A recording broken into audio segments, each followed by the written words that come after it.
Good morning students. आज हम start करने जा रहे हैं अपना third unit yoga and life style. आपने 11th क्लास में योगा की मीनिंग वगैरह सब देखी है। हम यहाँ पे आते हैं importance of yoga. Yoga is a science as well as art of living for all healthy happy and prosperous life. It develops proper functioning of glands in a balanced form. It develops ability to control over sense organ to functioning properly. जहाँ तक योगा के importance की बात है, योगा आज का एक science बन चुका है जो कि जीने का एक आधार बन गया है। योगा के माध्यम से हम हेल्दी, हैप्पी और अपनी लाइफ को एक साइंटिफिक वे में आगे ले जाते हैं, जिसमें कि हमारी physical appearance, mental, social and emotional तीनों डेवलपमेंट होता है। इसके अलावा जो योगा है वो हमारे जो बॉडी के इंटरनल ऑर्गन हैं, हमारे ग्लैंड्स हैं, हमारे सेंसरी ऑर्गन हैं, इनको प्रॉपर फंक्शन करने में मदद करता है। आइए देखते हैं कुछ और इम्पोर्टेंस। फर्स्ट है इसमें improves cardiovascular and respiratory system. जो हमारा योगा के प्राणायाम और इसके अलावा मेडिटेशन की जो चीज़ें हैं, इसके अलावा आसन में कुछ आसन ऐसे हैं जिनके द्वारा हम कार्डियोवास्कुलर सिस्टम को इम्प्रूव कर सकते हैं।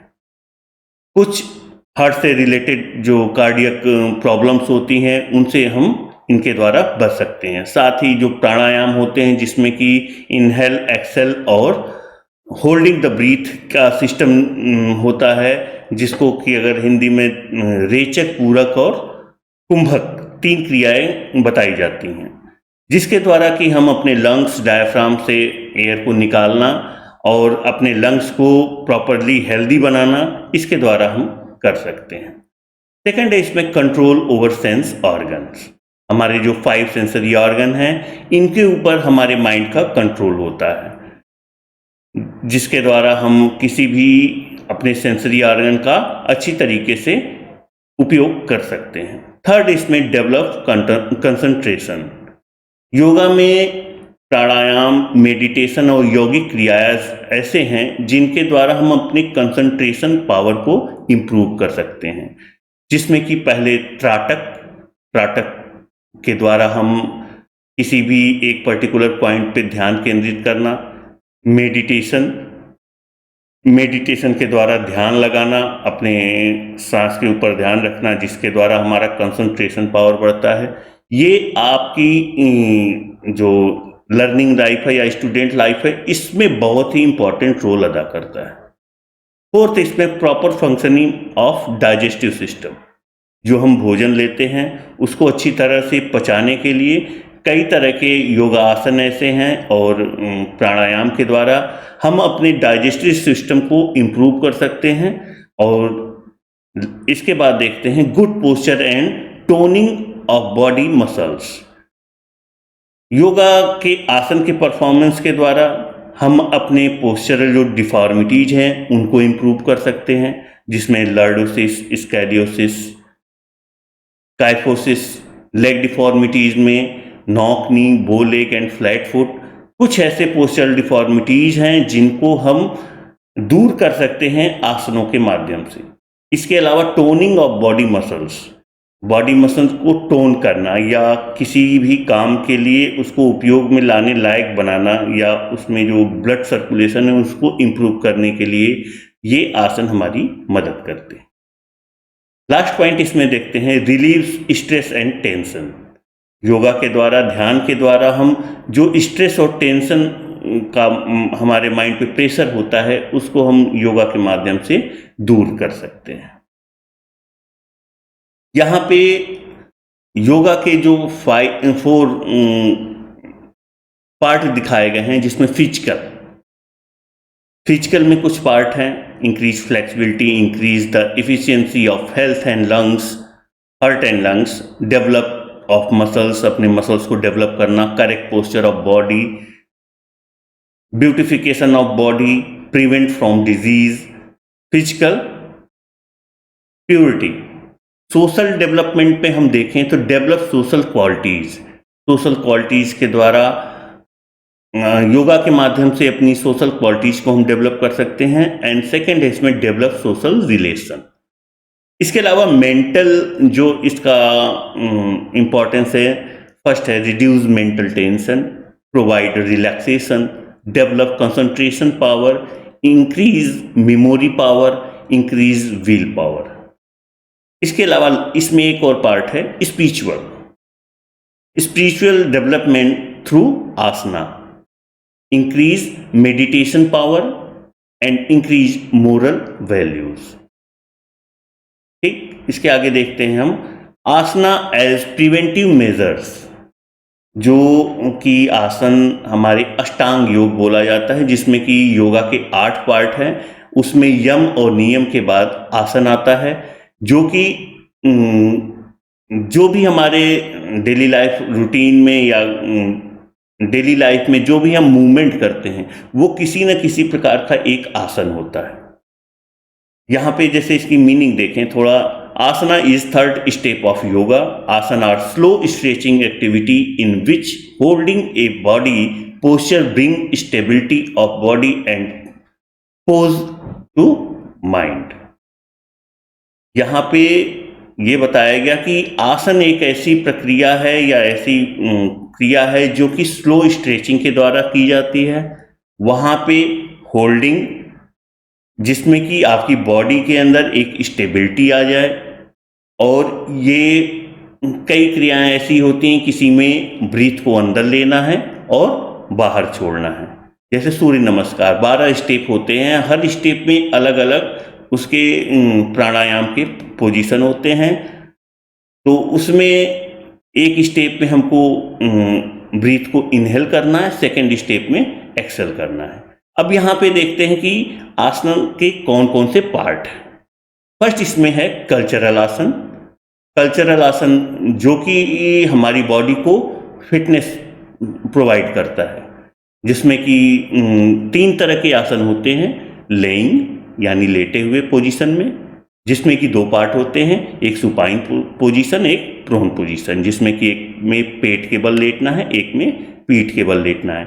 सेकंड है इसमें सिटिंग पोज, जो आसन हम बैठे हुई अवस्था में करते हैं, जिसमें सुखासन वज्रासन से स्टार्ट होते हैं, तो उनको सिटिंग आसना बोलते हैं। और जो इसका थर्ड पार्ट होता है स्टैंडिंग आसन, जो कि हम खड़े होने की मुद्रा में करते हैं। कुछ आसन ऐसे होते हैं कि तीनों अवस्था में होते हैं, जैसे चक्रासन, स्टैंडिंग पोजीशन में भी कर सकते हैं, सिटिंग पोजीशन में भी और लेइंग पोजीशन में।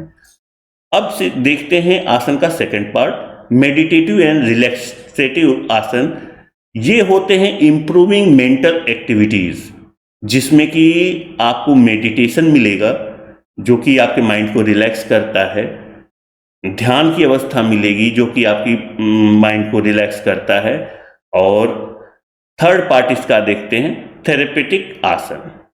ठीक है, इसमें थेरेपेटिक आसन for curing various health problem, जैसा कि अभी मैंने पहले बताया कि कुछ आपके पोस्चरल डिफॉर्मिटीज हो जाती हैं या कार्डियक प्रॉब्लम, आपके जो इंटरनल ऑर्गन है उनसे जो प्रॉब्लम होती, उसको योगा आसन के द्वारा हम कैसे क्योर कर सकते हैं, इसके बारे में इसमें देखा जाता है।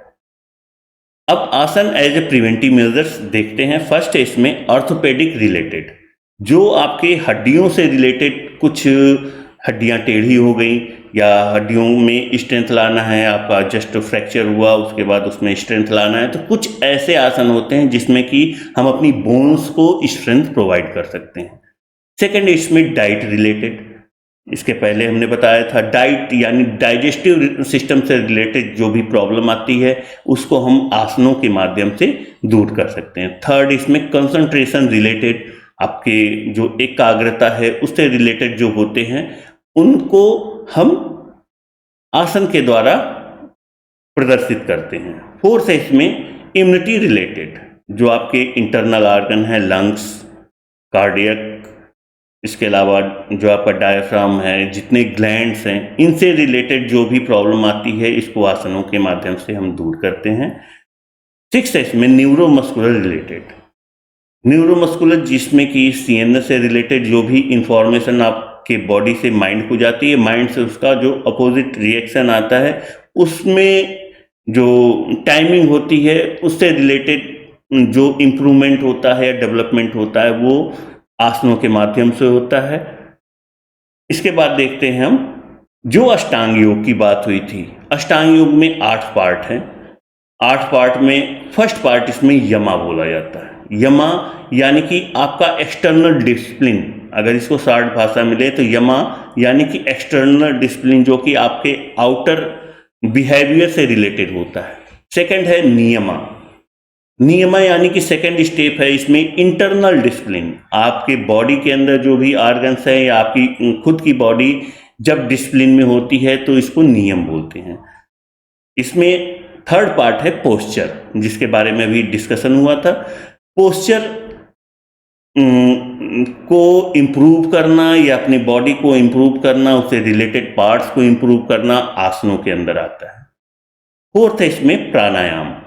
प्राणायाम इसमें की ब्रीथ कंट्रोल से रिलेटेड होता है, जिसमें इनहेल, एक्सेल और होल्डिंग द ब्रीथ की प्रक्रियाएं आती हैं, जिसको कि हिंदी में बोलते हैं कुंभक, रेचक और पूरक। कुंभक मतलब होल्डिंग द ब्रीथ, रेचक मतलब कि आप एक्सेल करते हैं, और थर्ड का हो गया जो इनहेल करते हैं। इसमें नेक्स्ट जो इसका पार्ट है प्रत्याहार। प्रत्याहार को अगर शॉर्ट में लें तो विड्रॉल ऑफ सेंस, जो आपके सेंसरी ऑर्गन हैं उनके ऊपर कंट्रोल करना प्रत्याहार के अंतर्गत आता है। नेक्स्ट है इसमें धारणा, जिसको बोल सकते हैं कंसंट्रेशन। कंसंट्रेशन यानी कि जब आप अपने सेंसरी ऑर्गन पे कंट्रोल कर सकते हैं तो उसके बाद कंसंट्रेशन, अपने माइंड पे कंट्रोल करने की जो प्रक्रिया होती है वो धारणा के अंतर्गत आती है। इसका 7th पार्ट है ध्यान, मेडिटेटिव एक्सप्लोरेशन, और लास्ट है इसमें समाधि यानी यूनियन इंटीग्रेशन। अब इस टॉपिक से रिलेटेड हमने कुछ होमवर्क तैयार किया है। फर्स्ट है इसमें define yoga in your word.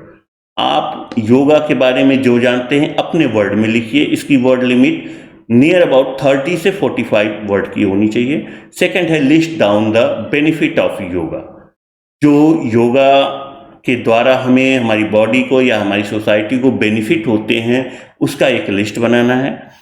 Third है इसमें mention the elements of yoga, जो अष्टांग योग हमने कहा वो एलिमेंट्स ऑफ योगा कहा जाता है, इसके बारे में आपको लिखना है। लास्ट क्वेश्चन है जो कि long question, explain the meaning of yoga and give importance of yoga in today's living. आज के परिप्रेक्ष्य में आपका योगा से क्या मतलब है और इसके क्या इंपॉर्टेंस है, इसके बारे में आपको इसमें अपनी नोटबुक में लिखना है। Thank you very much.